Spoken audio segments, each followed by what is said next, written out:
Let's take another look at all this. I'm now being joined on the News at 10 by an agro-entrepreneur, African farmer, Mogaji. Thanks a lot for joining us on the News at 10. Thank you for having me. What do you think of the comments credited to the Defense Minister? Do you think that suspension of the anti-open grazing law will douse tension in the area? No, it will not douse the tension in the area. I think the minister ought to have been more sensitive because lives have been lost. However, fundamentally, there's been a surface look at the conversation.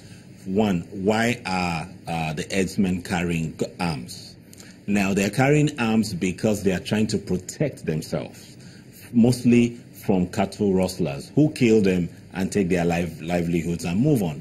So the herdsmen are not protected.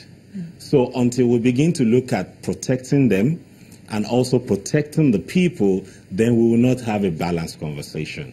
And one of the reasons that there was criticism for the anti-open grazing law was that it wasn't balanced. Perhaps it was tilted to one particular side. I shan't say which side at this time. Yes, it was not balanced because we're very sensitive and we're territorial around here. So if you're bringing someone else into the domain, you should have a conversation. So not having that conversation is the main issue, not the fact that you have opening up the community to herdsmen. However, the herdsmen and the communities, they've been staying together for years.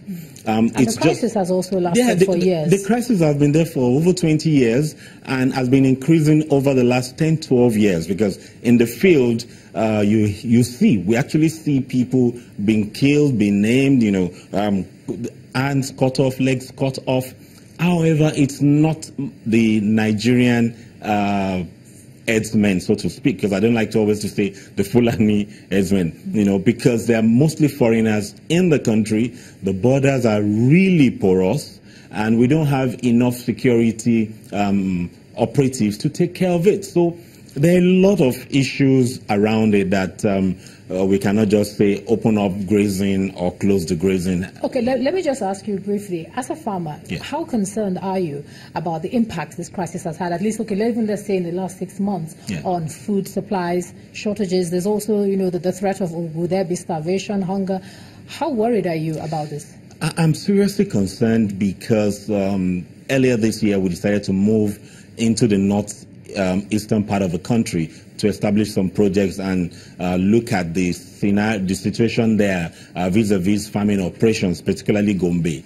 And the situation is you have farmers who want to sell their products, but you don't have merchants going there. Take, for instance, in the southwest now you have maize being scarce and the prices are high. While in Gombe and most of the northeastern states, they are looking for who to buy their maize, which was not like that before. So it's affecting the livelihood of the farmers in the northeast and in the north generally, and also affecting the trade, the economic power of other areas in the country. So finally, in terms of a solution, some say the anti-open grazing bill is the answer.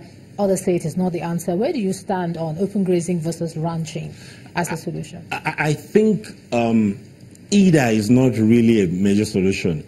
A solution is to encourage entrepreneurship within the cattle value chain. And once you begin to do that, there will be less pressure.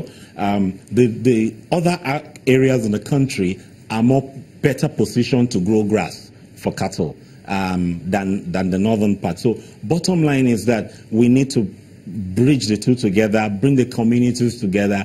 They speak the same language. The outsiders that are coming in are the ones complicating the issues. All right, agro-entrepreneur, African farmer Mogaji, thanks a lot for sharing your thoughts with us. Thank you. On News at 10 tonight.